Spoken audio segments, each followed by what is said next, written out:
Hey everyone, I'm Gage Clow.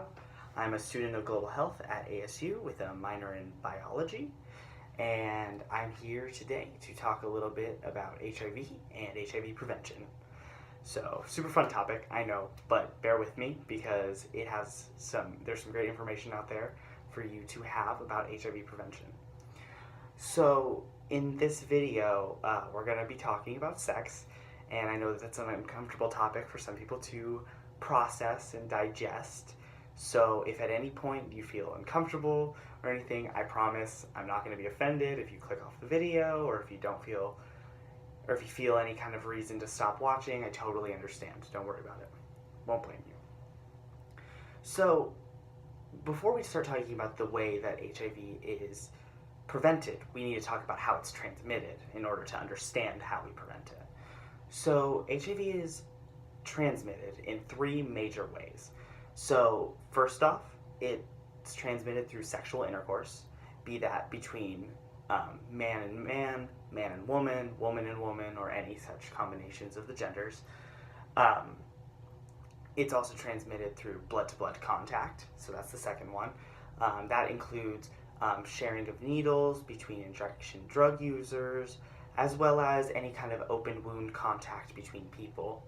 And lastly, it's also transmitted mother to child through either breastfeeding or prenatal transfer. So today we're going to be mostly talking about prevention terms in the way of sexual intercourse, because for the most part, the majority of the population in America doesn't really have to deal with the first two, or the last two at least. So, sexual intercourse. In order to remember how HIV can be prevented in this situation, there's a very easy mnemonic device, right? ABC to prevent HIV. So I'm just going to quickly go through and say what each one is, and then I'll go back and talk about them for a while. So A stands for abstinence, B stands for being faithful, and C stands for condoms. So, abstinence, the first one. This is the most surefire way and easiest way, for the most part, of preventing HIV. So abstinence refers to an absence of penetrative sex in one's life. So just to quickly talk about what penetrative sex is, that basically it refers to any kind of sexual intercourse where the genitals of one person goes into the body of another. So that could be oral, anal, vaginal, but it does not refer to things such as kissing or holding hands.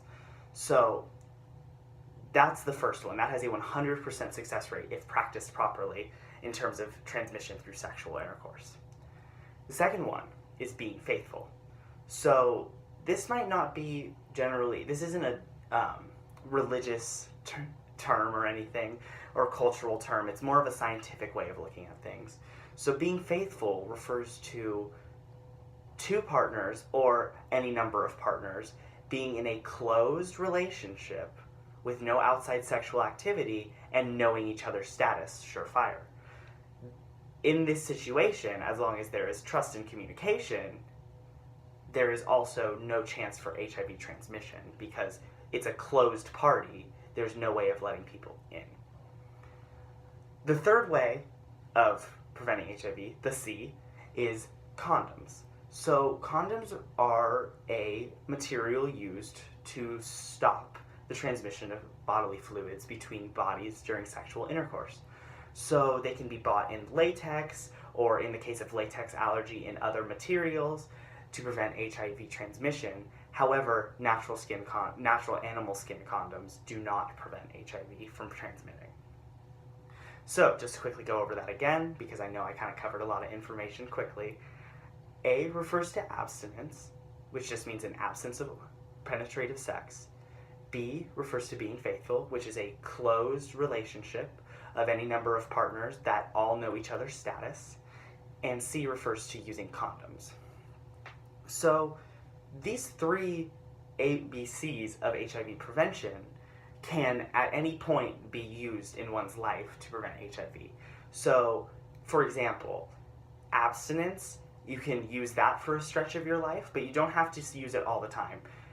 You can be abstinent, and then once you find someone who you want to be, or some people that you want to be in a relationship with, you can be faithful with that person and go get tested and be safe.